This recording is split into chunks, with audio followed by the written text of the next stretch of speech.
If you've got jewelry and you need to know how to organize it, don't miss today's video. All right, let's get started.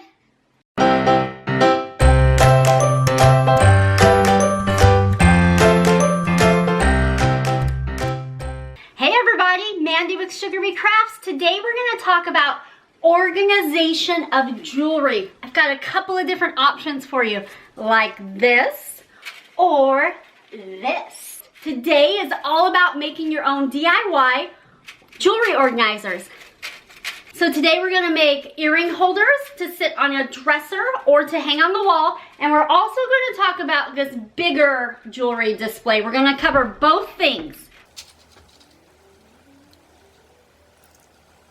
So this is what it is. It's a jewelry holder. I've got two here just to show you examples.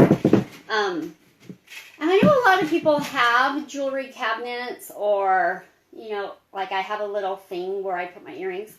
But lately I have a lot of larger earrings. I sell paparazzi accessories, so if anybody wants to be on my team, I'd love for you to join. But anyway, so I have a lot of fun big earrings from them. And then I also have a friend who runs a shop called Nickel and Suede. And she does really large statement leather earrings. So I have a lot of big earrings.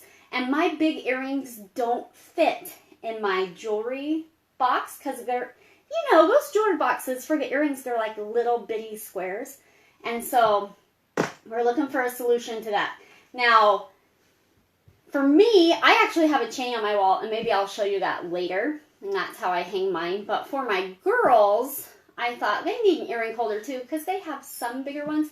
But these will hold any type of earrings. So these are actually for my girls. Okay, so I have a 12-year-old and a 10-year-old. And these are her earrings, not mine, with the feathers and the dream catcher. But anyways, you can put small earrings on it, but it's also great to hold the bigger earrings that aren't going to fit other places. And it's really easy to make. Now, the only downfall to today is normally when I have my in-person craft club, I have extra supplies. But yesterday we used every single set. So this is actually a set for someone who wasn't there. And I'm going to give it to them. So I don't want to nail it together because it's their project to put together. But I'm going to use it to walk you guys through. So basically all this is a frame with this wire in it, right? So you'll need some boards. These are 1x2s. It's common core board. Common core. That's funny. Okay. It's called common board. And it's cheap.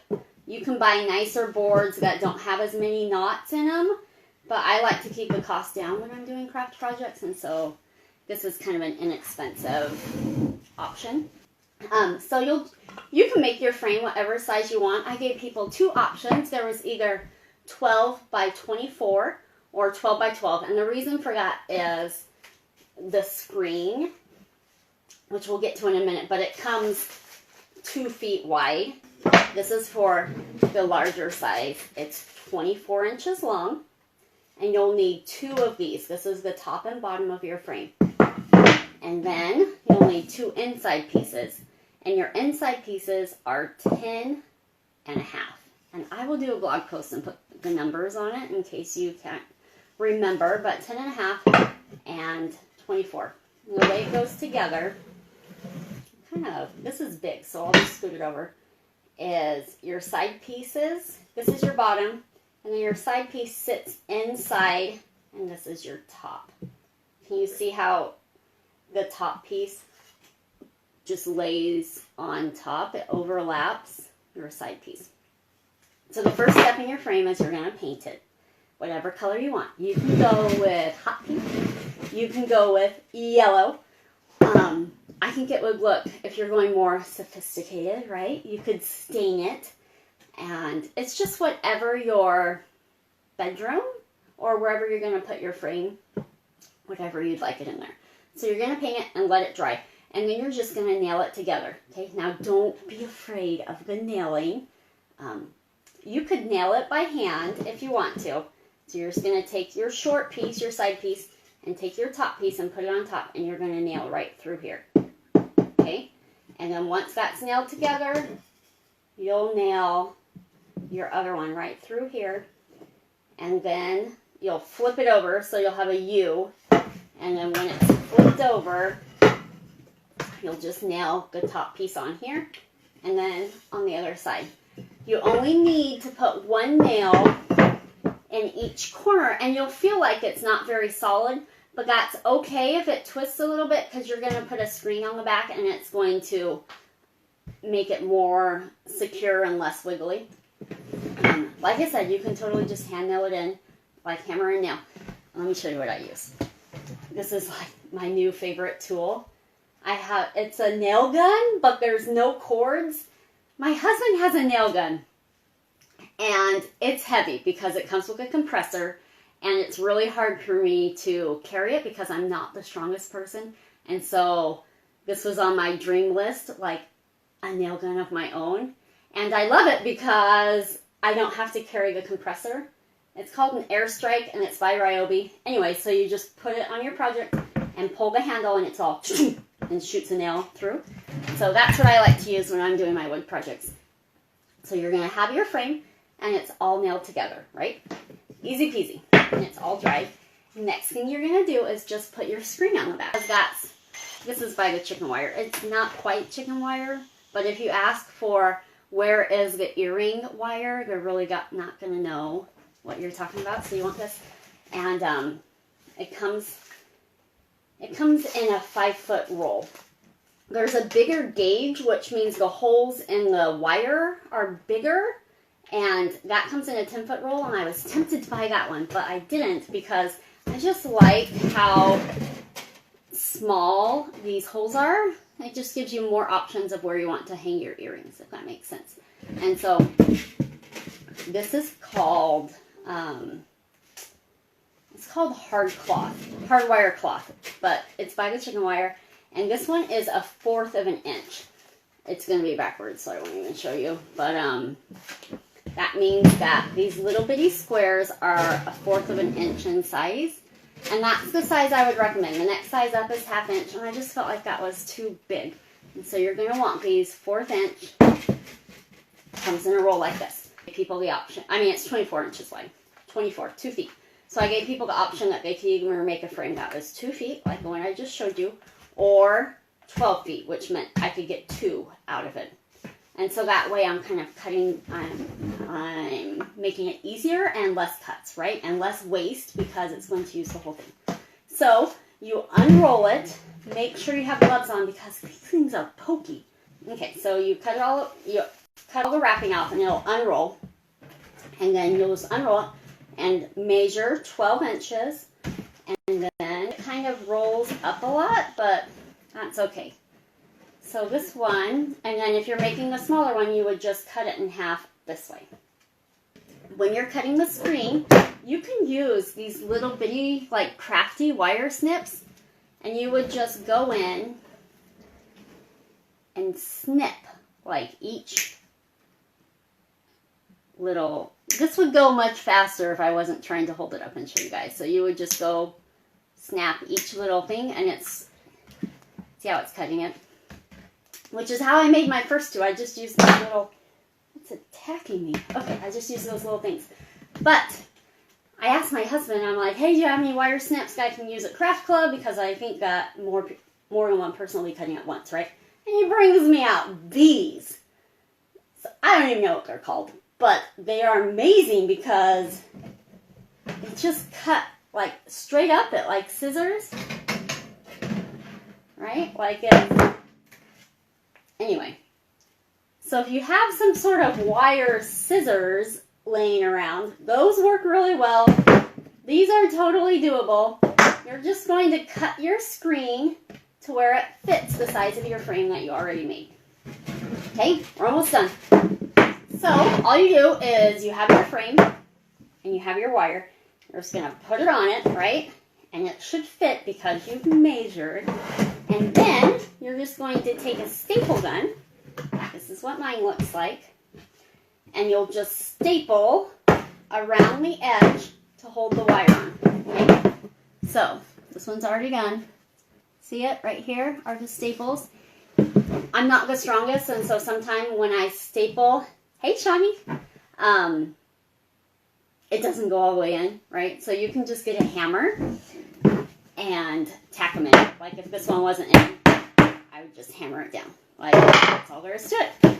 Okay, that's it to make the earring holder, right? Well, besides hanging the earrings, that's the fun part. What I love about these, as you can see, since they've got kind of a wide frame to them, they're self-standing, and so my girls have them in their room on a shelf or on their dresser, and they just have them standing there, and then they can pick them up and, you know, hook on them, or look and see what they want to wear, compare it with their outfit of the day in the mirror, whatever, and then just set it back down on their dresser and be done. Now, some of you might want to hang it on the wall, and the way the wire is on the back, you know how earrings hook through, right? So you need a little space between the wall and your frame.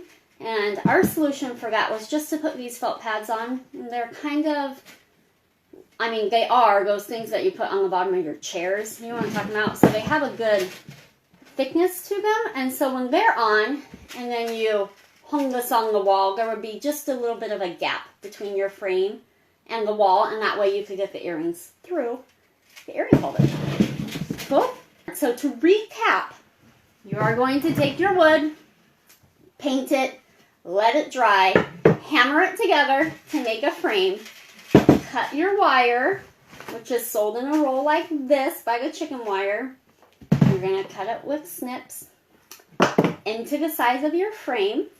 Then you're going to flip your frame over, use your staple gun, and staple the wire down. Okay, that's all there is to it. It's so cool. Now, I thought that I might show you what my jewelry looks like, or my jewelry holder, because it's a little different, and I just want to give you guys some options. So hang on. It's in my room. It's on the wall. All right, here's my, because I have a lot. You can see that. But this is just a wall in our room, like you can see there's a door to the deck. And so I couldn't hang anything on that wall because the door opens onto it. So, or I couldn't put furniture there, I guess. But I could hang something small or low profile. And so we just took these extra trim boards. You can see right here. And we screwed them to the wall. You can still kind of see where we just screwed right through the board. Here's the other one. And I painted over it. But before, I should back up. Before I screwed it to the wall, I measured and pre-drilled little bitty holes, and then these are just those cheapy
Thanks for joining me here on the Sugar Bee Crafts YouTube channel. And don't forget to subscribe. I love doing projects and showing you how. You don't want to miss any, so go ahead and subscribe and catch our next videos.